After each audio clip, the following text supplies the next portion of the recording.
Every once in a while, there's a support character that I just have to play, whether it's a Mana Guardian or a Cursebot or Aurabot, whatever it is. I like playing it from time to time and taking the back seat. Hey, I'm unjacked, and if this is the first time you're seeing me, well, welcome to the channel. Second of all, I got a build showcase for you, and I can't wait to show you. I'm going to take you through the whole thing. At the end, I'm going to give you a little bit of gameplay. Stick around. All right, we're here now, so let's get right into it. Why a Cursebot and not an Aurabot? Cost. Cost is huge when it comes to an Aurabot. You can go into mirrors and mirrors and mirrors for those guys. We don't want that. We want to get this thing on the field as soon as possible for as cheap as possible. So what I'm about to show you costs, I don't know, somewhere about 200C or less. I mean, you shouldn't be paying too much for this stuff. And some of these pieces we gear ourselves by crafting it and everything else. But a lot of this is just really low-level uniques that are put together to make a Cursebot. Nobody plays Cursebot, so it's cheap. We're jumping into the gear. Let's start off with the unique stuff, and then I'll talk about the rare pieces after, okay?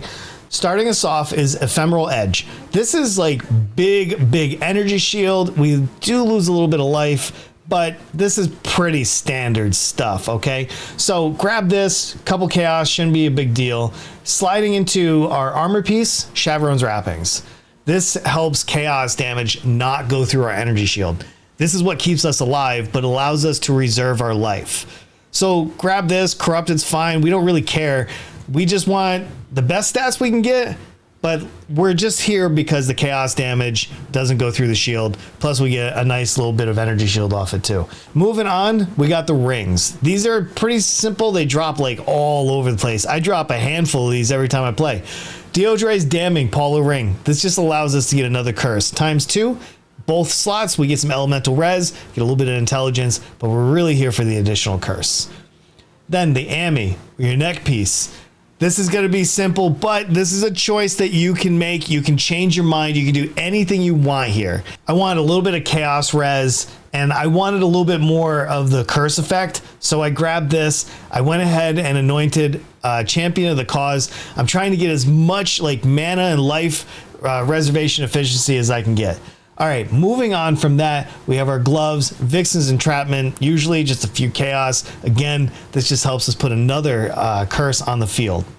Then our last piece, and not our least, this is a great piece to have, Prism Guardian. I happen to drop one, so I had it on, in my inventory anyway. It's gonna give us a little bit more aura. It's gonna let us reserve our life and give us a little bit of reservation efficiency out of it too. Plus, the elemental res is nothing to joke about. We got it as our implicit, and we got it as an explicit. So, okay, last, let's get into the rare gear here. I decided to grab a helm. Let's get Discipline, 45% increased mana res on it. You can use another helm with Discipline or another aura. You just need to get as much mana reservation as possible. Next, we have the boots. I just rolled these myself. I didn't buy these, so I just hit them with a few Alkin Scours, and this is what I ended up with. It's got movement speed. I'm really here for the dex. The dex and the chaos res on these boots help me get as close to capping my chaos res as possible. Lastly is the belt. This is probably the first piece I can change, but I just really needed as much energy shield as possible, plus a little bit of strength. I grabbed it on the belt. I think I paid maybe 510C for this. It was really nothing. All in all, this gear is not that expensive. I dropped this one. It's a common drop. The rings are common. I paid 50C for a really good roll on the Jinx Juju. You could always do Ashes of Stars. You could do pretty much anything you want in this piece. I just really needed chaos res, so this was perfect for my need. My guildmate paid 40C for this shield. And then everything else I kind of had, except Vixen's. I think I paid 5 or 10C. So for all you commenters below, this is not that expensive. There's really no reason for you not to jump in and grab a support character and help your buddies out. Now, if you're by yourself, that's just sad. But if you are, this is not your character. You can, I don't know what you do. I guess you could. No, you just don't do anything. You don't play this build if you're by yourself. I mean, unless you're going to join like Rhodas or something, but they don't like Cursebots either. I don't know. That's your choice. All right. Let's talk about the gems. What's linked? What's not? What do we need? Let's go. All right. First, we got Assassin's Mark and we got Vitality. We're using a high level Vitality too. Our teammates are going to love this. And Assassin's Mark, I just gotta like tag to the middle button, my scroll wheel. So I just tag like a tanky rare or a boss and we just go for it. Last is Molten Shell. It's on my left click. I don't have the Valve version of this because one, I'm really lazy and I haven't gone to get it. So that's why. All right, in the helm, we got Generosity tied with Hatred, followed by Clarity, low level, level 1 Clarity. You don't really need this. You can pull this out, you can put something else in there. I just have it for not really sure why. This is changeable right here. And then we have Wrath, and that's only if you're with somebody that's doing lightning damage. Can we pause for a second? I think we should talk about this. A lot of these gems are going to be interchangeable. It depends who you're playing with. So like this morning, I was playing with Irish. And if you don't know him, I'll put the link in the description. You can check out his channel too. But he was just doing chaos damage. So I put in Despair. We would have, I'd change out Wrath with Malevolence and so on. You need to tune your Aurabot / Cursebot to who you're playing with. So if they're doing lightning damage, you need to get lightning stuff and elemental stuff. If they're doing chaos damage, you need to get all the chaos stuff. So make those adjustments accordingly. All right, moving on to the shavs. We have Punishment, we have Hex Touch, Support, Smite, Frostbite, Elemental Weakness, and then our 6th socket not linked is my Flame Dash, and that's just because I like Flame Dash. I think it's great. I get 3 uses, easy game. The rest of this is we're using Smite to put down the rest of the curses, which gives us 3 more curses, curse on hit. This only needs to be a 5 link, and again, you can change out your curses to fit your need. In our shield, we have Haste, Determination, and Grace. Use those. Don't switch those out. For the gloves, we got our purities. That's ice, that's fire, a little bit of discipline, and finally our lightning. You need these too. This is what gives you some really good defense. And then boots, temp chains with blasphemy, also tied to enfeeble. And then we have Defiance Banner. Also, don't change those either. They're really good. The only ones you're changing and maybe changing is your curse and your aura gems. All right, I think enough of that. Let's go right into our flasks and see what I picked out. So I have Roomies. It's great for block. Then we have our Jade Flask here. It's gonna give me immunity to bleeding and corrupted blood, which is great. And then by the way, all these are used when charges reach full. That way I don't have to worry about them. They're just automated. It just makes life easier. On the quartz, I like phasing, so that's why this is here. And then we get big evasion. I can roll this for even better if I want. We have our amethyst. This is what's going to cap out our chaos res when we're running. So I decided I don't want curses to affect me. So I pulled a reduced curse effect on this, T1 by the way. And then we have our Quicksilver. This is just so we can get big armor. So we're really worried about our chaos res, a little bit of phasing, and our armor, evasion, and block. So get those on your flask. If you can fill those voids somewhere else, please feel free. Go get whatever flask that suit your needs. These are mine. Okay, so let's jump into the tree. There's 2 trees. There's the starter one, and then there's the end game. I'm gonna show you both. Okay, this is my current tree right now, and you can also make changes here. This is what I felt comfortable doing. It's simple. It's 2 voices. I just have 5 bangers because I don't have enough divines to go get the 3 ones just yet, but I will. We need 6 3-node mana reservation efficiency. That's gonna help you jump right into getting as much like curse and aura effect as you can.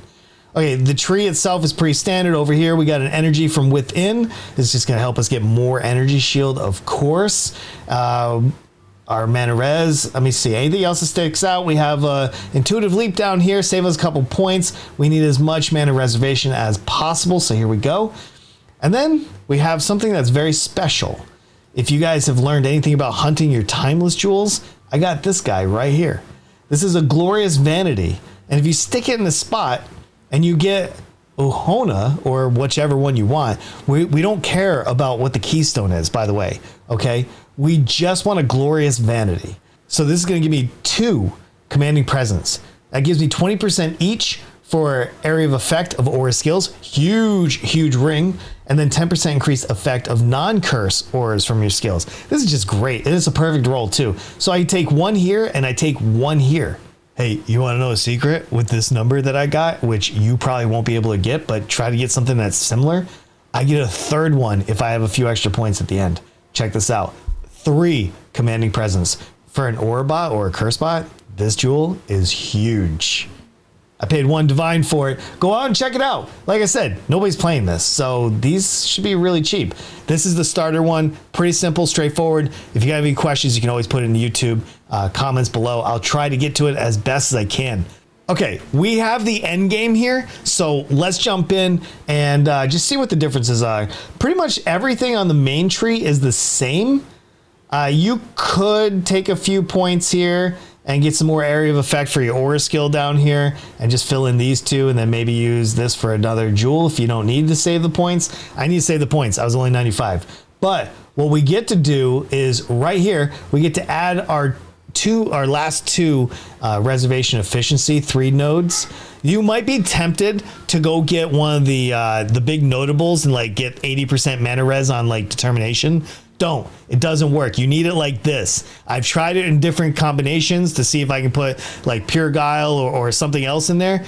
It doesn't work. You need 3 nodes, okay? The best thing you can do is get 1 line that gives you 25% increased effect. That'll essentially move a 6% mana res node to a 7%, and every percent counts. All right, for the most part, the tree is still the same, even between the end game. It's just really about being able to fit these in, and this is what's going to give you your last 2 auras.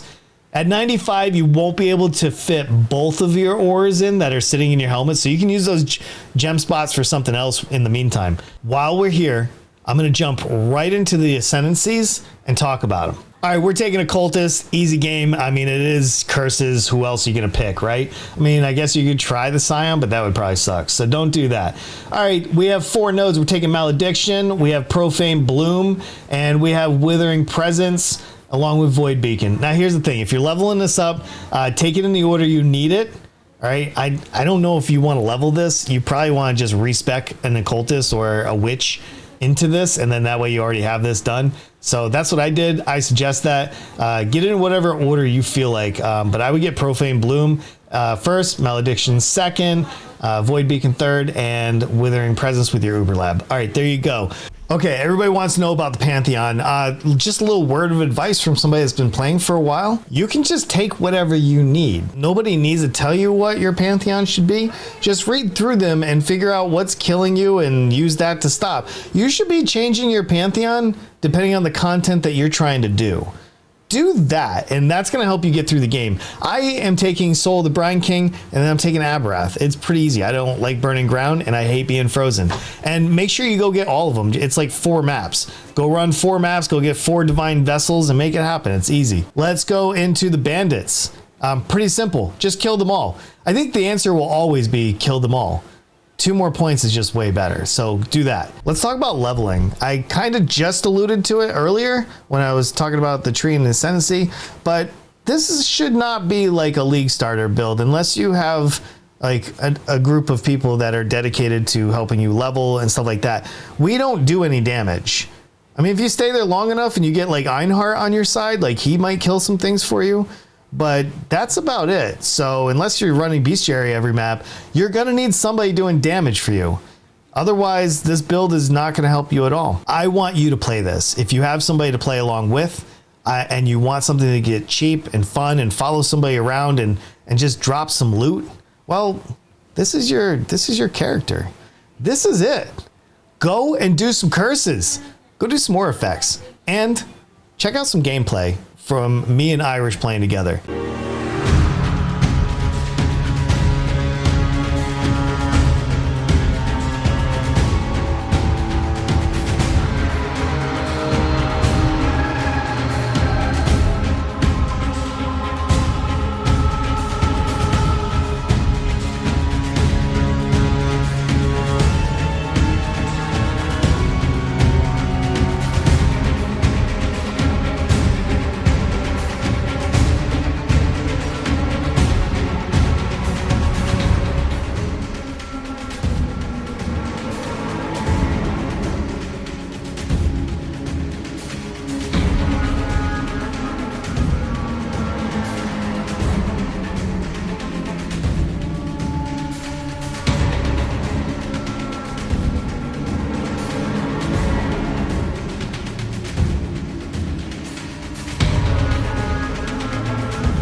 All right, I gave you a lot of information to work with. There's a lot of stuff in the video. If you need to go back and check some, please feel free to. For the rest of you that are ready to move forward, go grab that POB below. All the links to my Twitch is down there, everything you need.